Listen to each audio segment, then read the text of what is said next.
고통의 문제. 그렇다고 해서 하나님이 그 앞에 엎드려 경외하는 자리로만 우리를 부르시는 것은 아닙니다.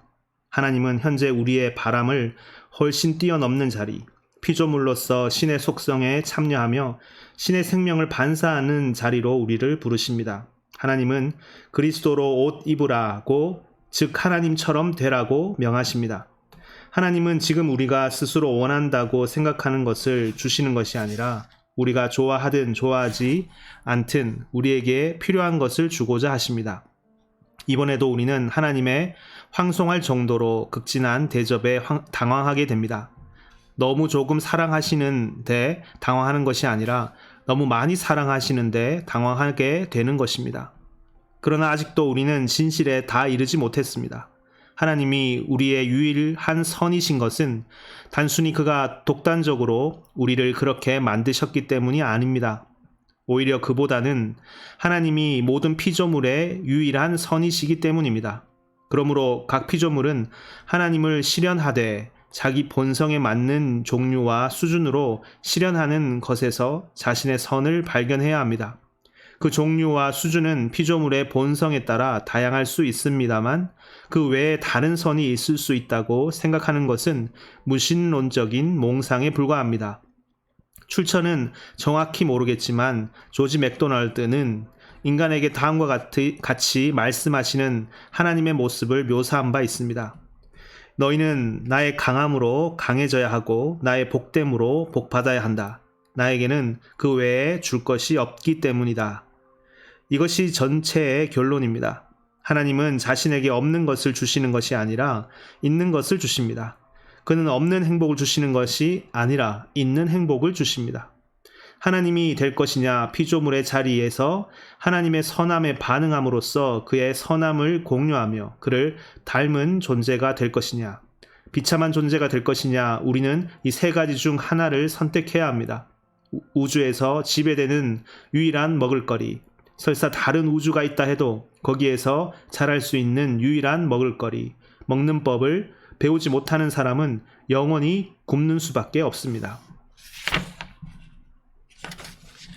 제4장 인간의 악함. 스스로 겸손하다고 생각하는 것보다 더 확실하게 당신의 만성적인 교만을 드러내주는 표시는 없다. 윌리엄 로우. 전장에 나온 예들은 사랑이 그 대상에게 고통을 줄 수도 있다는 사실을 보여주었습니다만 그것은 오직 그 대상은 완전히 사랑스러운 존재가 되기 위해 바뀔 필요가 있다는 것을 전제했을 때의 이야기였습니다. 그렇다면 우리 인간은 왜 그렇게 많이 바뀌어야 하는 것일까요? 이 질문에 대한 기독교의 대답, 우리가 자유의지를 잘못 사용함으로써 아주 악해졌기 때문이라는 대답은 워낙 잘 알려진 바이므로 다시 언급할 필요가 없을 것입니다. 그러나 이 교리를 현대인, 심지어 현대의 그리스도인에게조차 생생하게 실감시키는 기는 아주 어렵습니다. 사도들이 복음을 전했던 시대에는 아무리 이교도 청중이라 해도 스스로 신의 진노를 받아 마땅한 존재로 의식하고 있다고 가정할 수 있었습니다.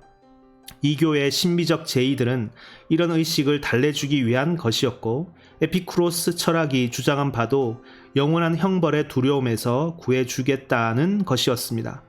이 같은 배경이 있었기에 그 당시에 복음이 좋은 소식으로 등장할 수 있었던 것입니다.